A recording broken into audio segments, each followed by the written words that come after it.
Langsung saja kita bahas yang pertama, yaitu pelebaran spektrum akibat efek Doppler. Seperti yang teman-teman ketahui, efek Doppler dijumpai pada gelombang bunyi dan gelombang elektromagnetik. Jika sumber gelombang mendekati pengamat, maka panjang gelombang yang diukur pengamat lebih pendek apabila sumber diam terhadap pengamat. Dan sebaliknya, apabila sumber gelombang menjauhi pengamat, maka panjang gelombang yang diukur pengamat akan lebih besar apabila sumber diam terhadap pengamat. Gambar efek Doppler dapat dilihat pada slide berikut ini.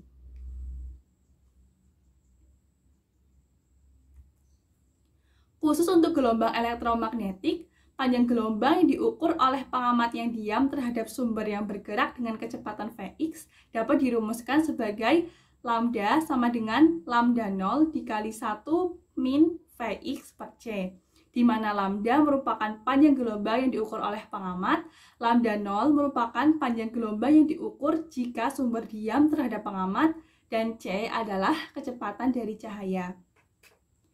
Dapat didefinisikan tanda kecepatan yaitu Vx lebih dari 0 jika sumber mendekati pengamat dan Vx kurang dari 0 apabila sumber menjauhi pengamat. Misalnya, jika atom memancarkan spektrum gelombang magnetik dengan panjang gelombang tertentu yaitu lambda 0. Jika atom dalam keadaan diam, maka panjang gelombang yang kita ukur adalah lambda 0. Persis seperti panjang gelombang dari atom yang dipancarkan. Namun, apabila atom mendekati pengamat dengan laju Vx, maka panjang gelombang yang kita ukur yaitu lambda sama dengan lambda 0 dikali 1 min Vx per C. Dan sebaliknya, apabila atom menjauhi pengamat, maka panjang gelombang yang kita ukur yaitu lambda sama dengan lambda 0 dikali 1 plus Vx per C. Ilustrasi dari persamaan tadi dapat teman-teman lihat pada gambar berikut ini.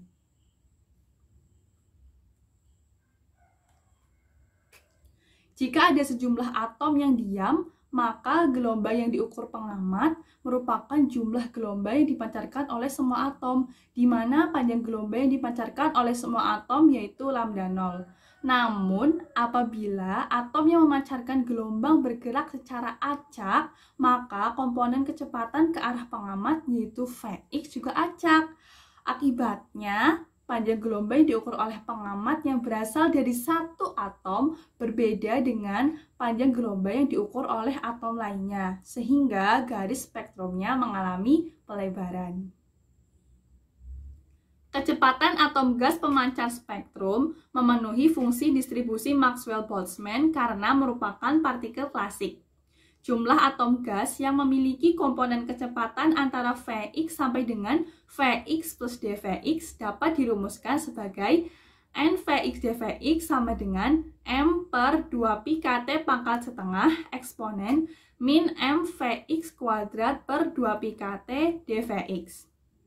Untuk mendapatkan fungsi distribusi variabel intensitas, maka kita harus mentransformasi variabel kecepatan Vx ke dalam variabel panjang gelombang lambda menggunakan persamaan Doppler yang telah ditampilkan pada slide sebelumnya. Apabila transformasi tersebut sudah dilakukan, maka Nvx dVx menjadi sebanding dengan I lambda d lambda yang menyatakan intensitas gelombang yang memiliki panjang gelombang antara lambda sampai dengan lambda plus d lambda, dan kita peroleh persamaan yaitu I lambda d lambda m per 2 pi kt pangkat setengah eksponen min mvx kuadrat per 2 pi kt dVx.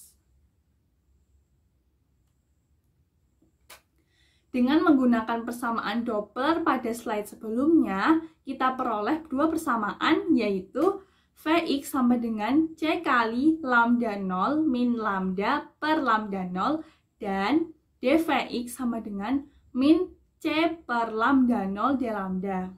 Substitusi kedua persamaan di atas tadi sehingga diperoleh persamaan seperti yang tertampil pada layar.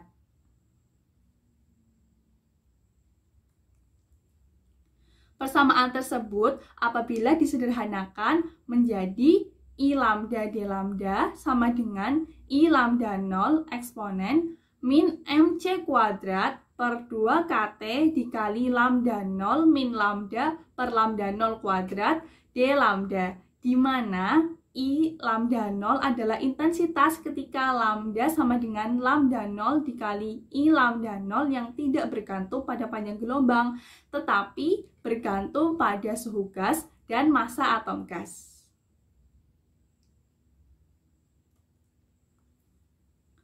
Gambar di samping adalah plot I lambda sebagai fungsi lambda pada berbagai suhu gas. Jika suhu diperbesar, maka spektrum semakin lebar dan intensitasnya makin kecil. Hal tersebut karena gerakan atom yang semakin acak. Dapat teman-teman lihat gambar pada bagian atas merupakan spektrum jika semua atom diam, dan gambar pada bagian bawah merupakan spektrum jika atom bergerak.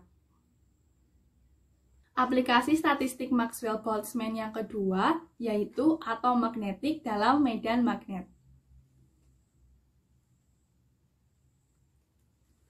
Di dalam assembly diberikan medan magnetik B. Untuk mempermudah, kita asumsikan dua sifat sebagai berikut. Yang pertama, tidak ada interaksi antar atom, dan yang kedua, momen magnetik atom hanya bisa mengambil salah satu dari dua arah orientasi. Kita bahas sifat yang pertama, yaitu tidak ada interaksi antar atom. Interaksi hanya terjadi antara atom dengan medan magnet luar. Ini merupakan penyederhanaan karena sebenarnya antara momen magnetik terdapat interaksi. Lalu sifat yang kedua adalah momen magnetik atom hanya bisa mengambil salah satu dari dua arah orientasi, yaitu searah medan magnet atau berlawanan arah medan magnet yang semakin lemah.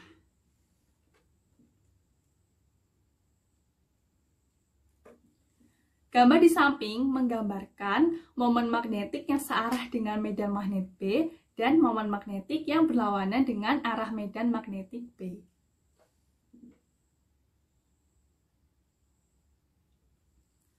Pertama, cara untuk menentukan berapa momen magnetik total yang dihasilkan oleh kumpulan atom-atom tersebut dimulai dengan menghitung energi yang dimiliki masing-masing atom akibat interaksi momen magnetik oleh magnet luar. Interaksi antara momen magnetik mu dengan medan magnet luar B memberikan tambahan energi pada atom sebesar U sama dengan min mu dikali B, sehingga dirumuskan sebagai U sama dengan min mu B cos theta, di mana theta ini merupakan sudut antara momen magnetik dan medan magnet.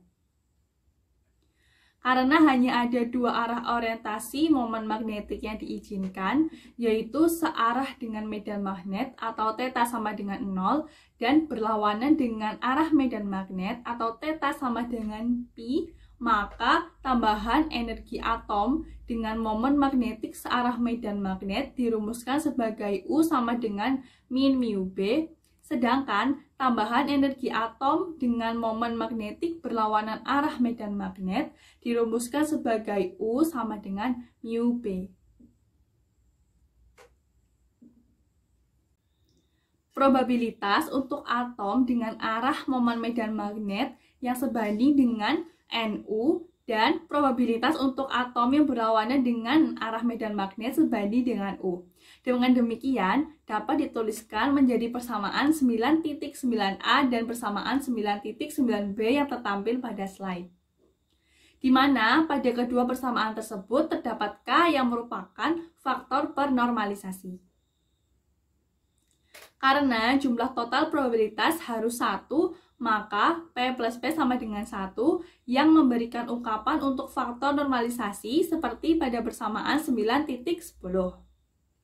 Dengan demikian, persamaan 9.9a dan persamaan 9.9b dapat dituliskan menjadi persamaan 9.11a dan persamaan 9.11b yang tertampil pada slide berikut ini.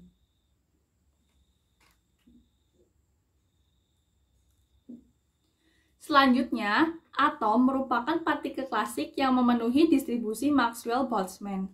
Oleh karena itu, probabilitas masing-masing arah orientasi memenuhi eksponensial mu b per kt, yaitu yang merupakan persamaan 9.12a dan persamaan sama dengan eksponensial min mu b per kt, di mana persamaan tersebut merupakan persamaan 9.12b. Substitusi kedua persamaan di atas ke dalam persamaan 9.11 didapatkan bentuk eksplisit dari probabilitas sebagai berikut, yang merupakan persamaan 9.13a dan persamaan 9.13b yang tertampil pada slide berikut ini.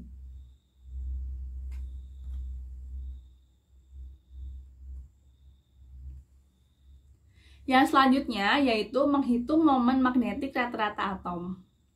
Karena hanya dua arah orientasi yang diizinkan, maka momen magnetik rata-rata atom dapat dihitung dengan persamaan sederhana, yaitu mu sama dengan plus mu p min mu p, di mana dapat diperoleh persamaan akhirnya, yaitu mu tan h dikali mu b per kt, yang merupakan persamaan 9.14.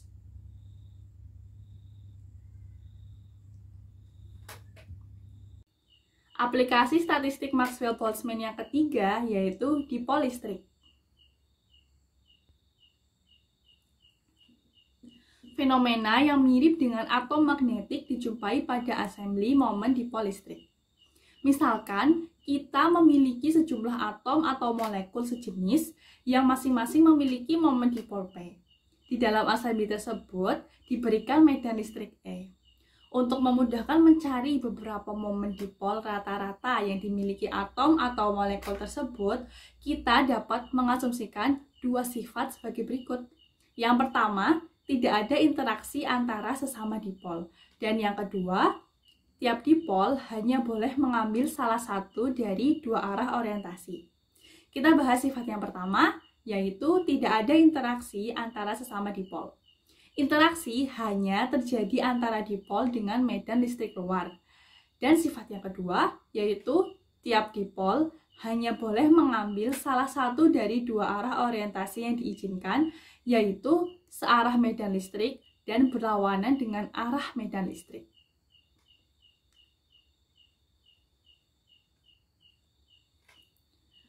Energi interaksi antara dipol dengan medan listrik adalah U sama dengan min PE, sehingga dirumuskan menjadi U sama dengan min PE cos theta, di mana theta adalah sudut antara momen dipol dengan medan listrik. Jika dipol searah medan, maka energi listriknya dapat dirumuskan sebagai U sama dengan PE, dan sedangkan jika dipol berlawanan medan listrik, maka dapat dirumuskan sebagai U sama dengan min PE.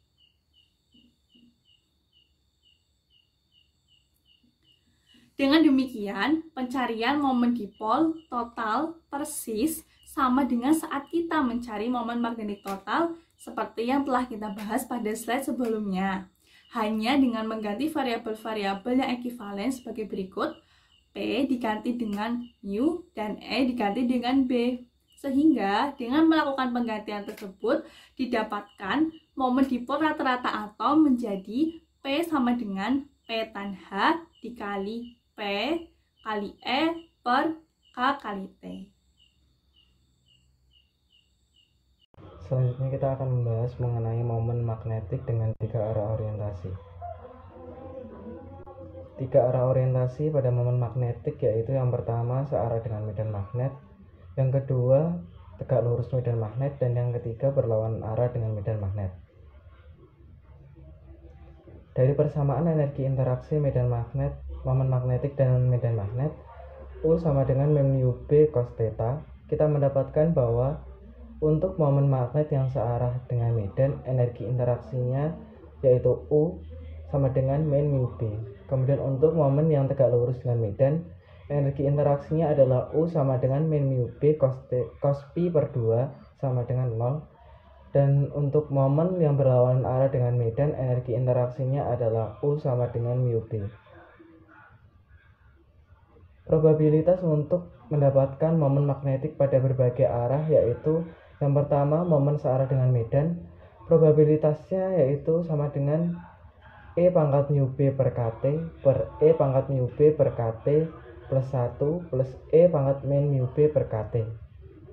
Untuk momen tegak lurus dengan medan, probabilitasnya yaitu 1 per E pangkat mu B per KT plus 1 plus E pangkat min mu B per KT.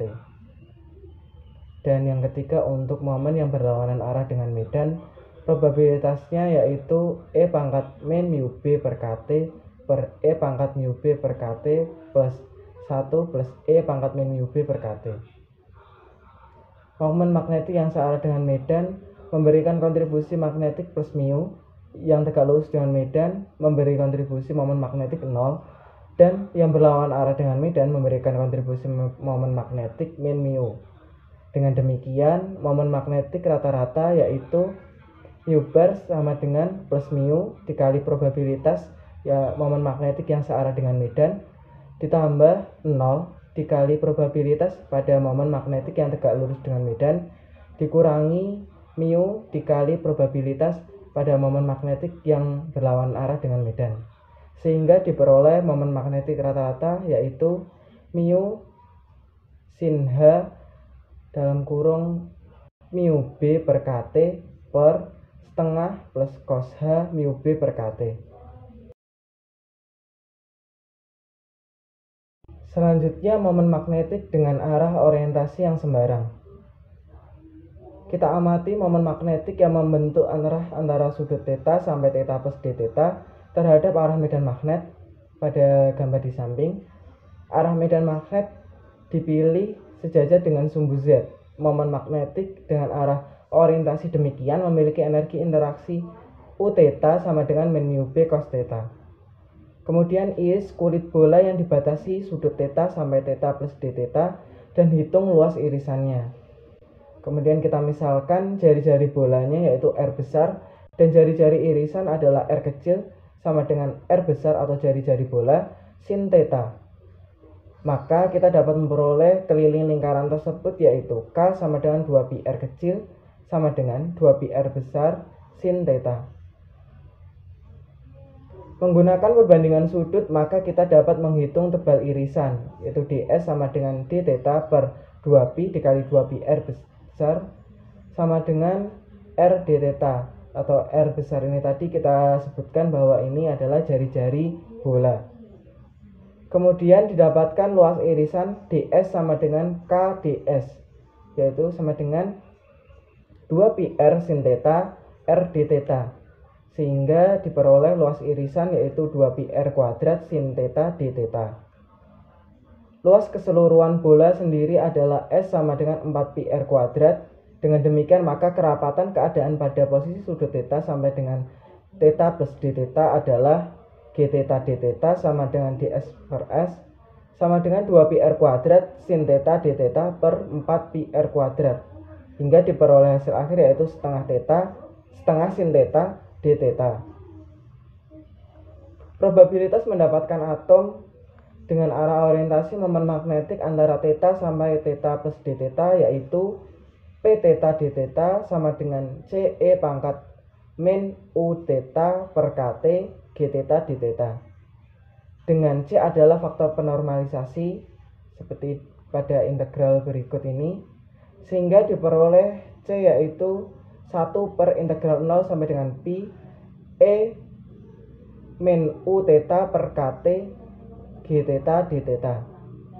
Ketika momen magnetik membentuk sudut θ, maka komponen momen yang arah medan magnet hanya mu cos θ. Nah, dengan demikian maka momen magnetik rata-rata dapat dituliskan pada persamaan berikut, pada persamaan 9.26 berikut.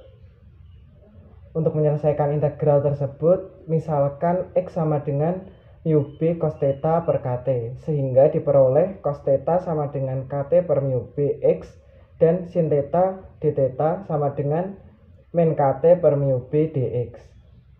Selanjutnya untuk menentukan batas integral untuk X, jika θ sama dengan 0, maka X sama dengan mu B per KT, dan jika θ sama dengan pi, maka X sama dengan min mu B per KT. Kemudian kita substitusikan persamaan 9.27a dan 9.27b ke dalam persamaan 9.26 sehingga diperoleh persamaan 9.28 berikut.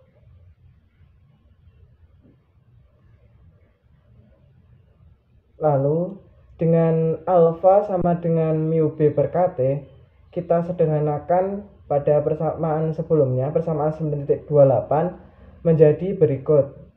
Mu bar hingga diperoleh mu kotangan H alfa min 1 per alfa. Dengan memperkenalkan fungsi Langevin, L alfa sama dengan kotangan alfa min 1 per alfa.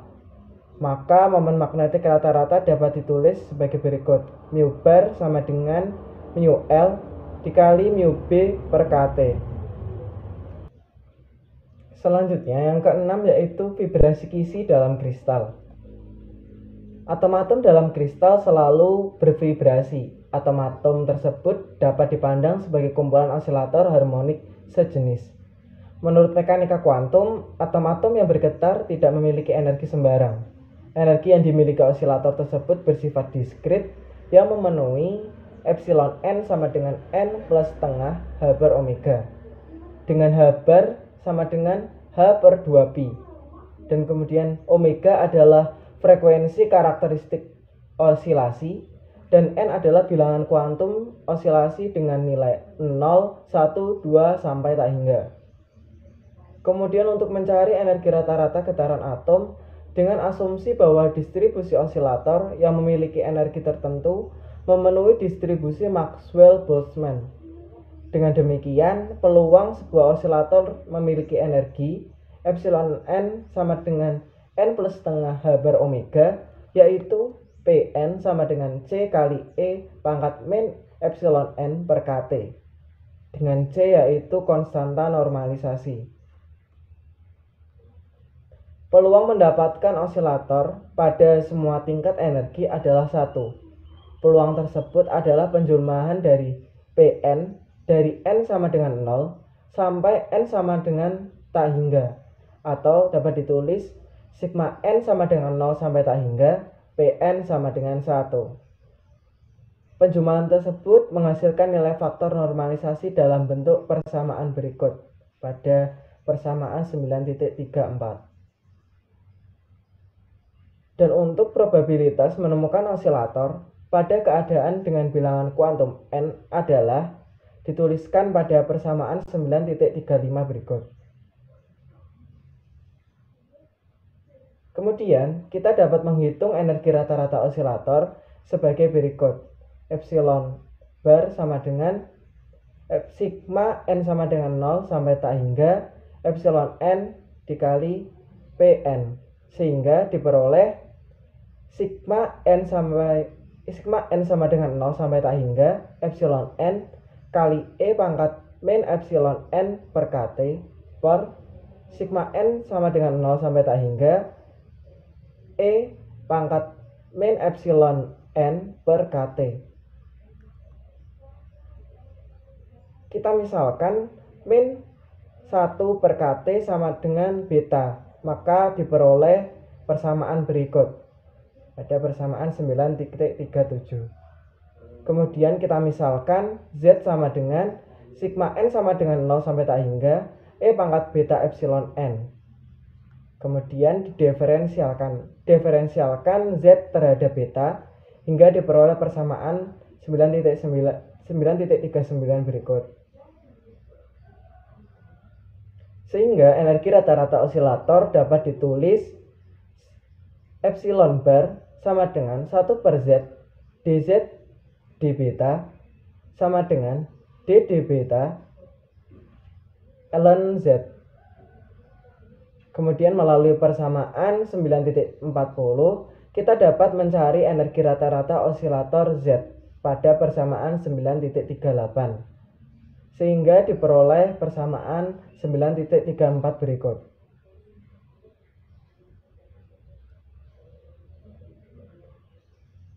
Kemudian suatu deret geometri jika X mutlak kurang dari 1 maka dapat ditulis sebagai berikut.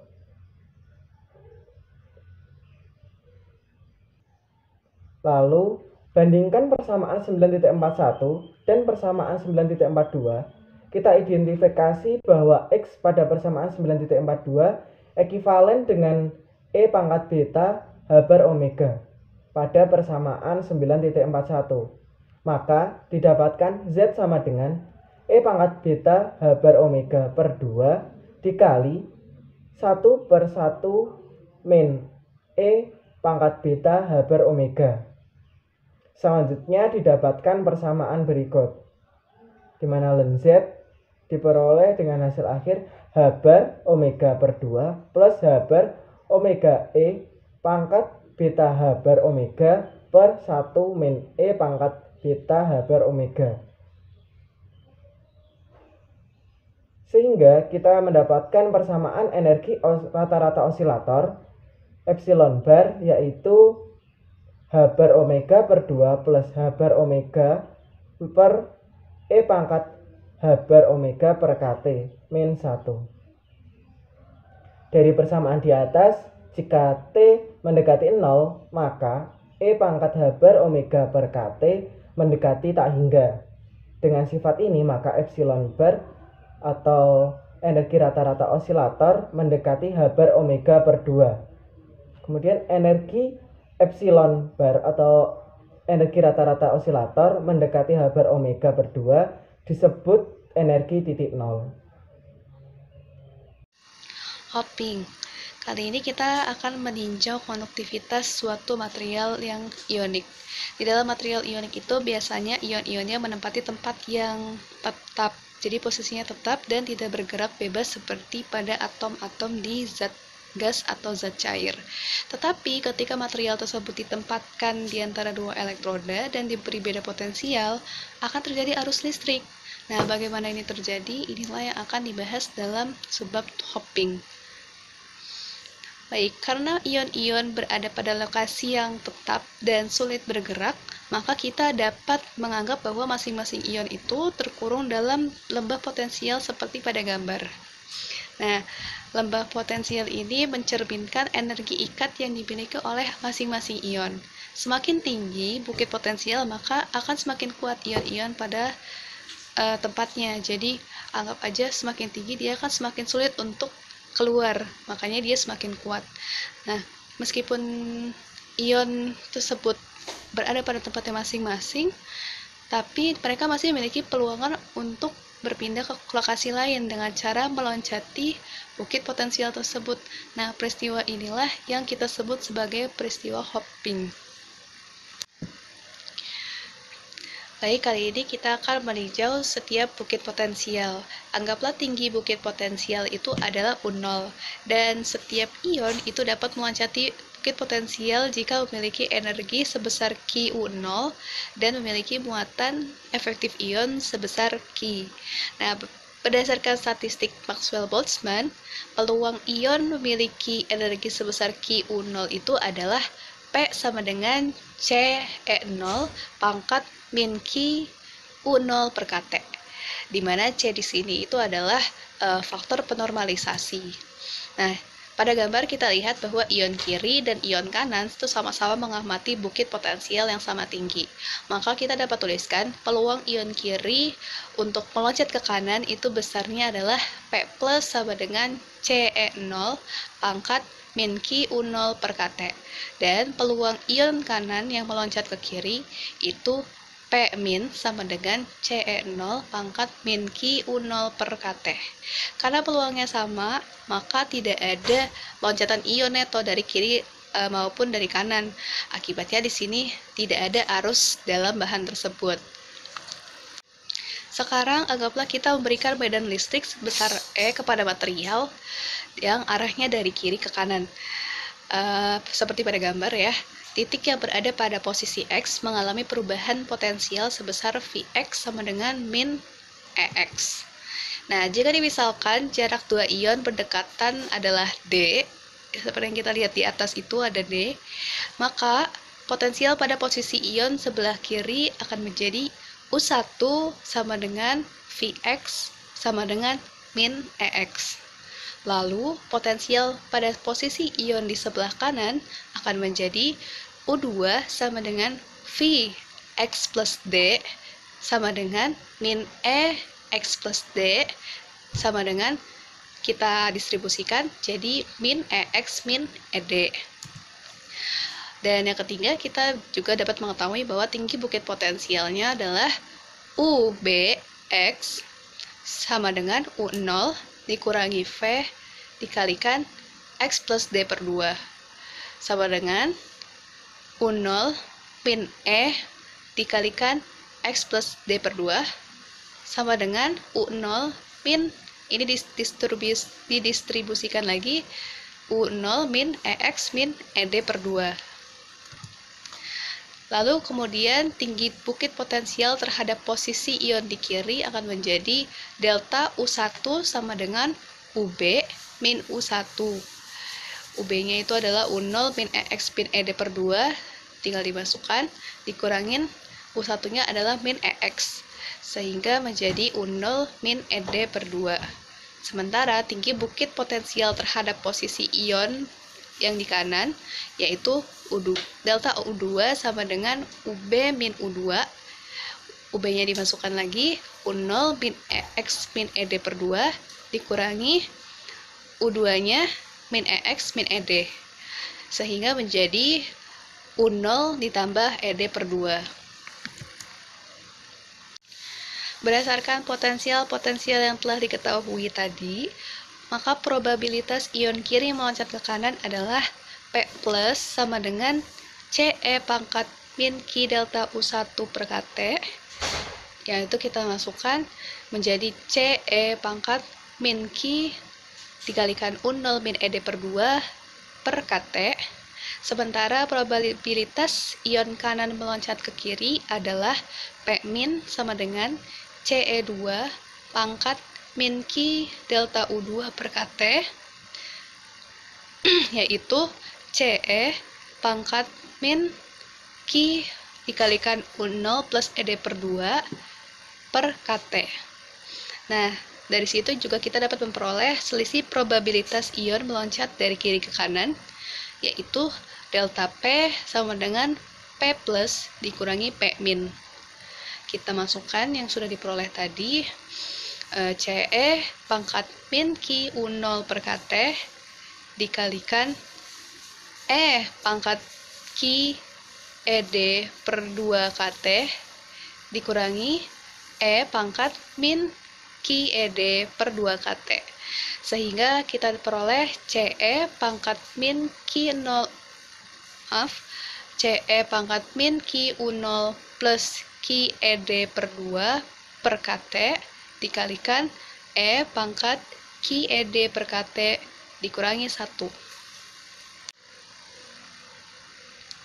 Jika bukit potensial dianggap sangat tinggi sehingga besar QU0 itu jauh lebih besar daripada QED per 2, maka kita dapat mengaproksimasi QU0 ditambah QED per 2 itu mendekati QU0.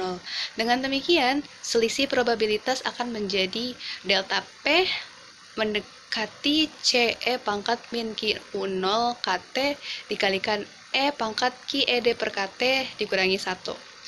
Nah, rapat arus yang mengalir dalam material itu sebanding dengan probabilitas atau J itu sebanding dengan delta P, sehingga JTE adalah J0E pangkat min QU0 per KT dikalikan E pangkat QED per KT dikurangi 1. Jika medan yang diterapkan tidak terlalu besar, yaitu terpenuhi QED jauh lebih kecil daripada KT, maka aproksimasi E pangkat QED per KT mendekati 1 plus QED per KT itu dapat kita lakukan. Dengan demikian, kita dapat menyederhanakan kesebandingan probabilitas dengan rapat arus tadi itu menjadi JTE sebanding dengan J0E pangkat min QU0 per KT dikalikan QED per KT. Hubungan antara rapat arus dan medan kita dapat tuliskan sebagai J sama dengan sigma E, di mana sigma itu adalah konduktivitas listrik.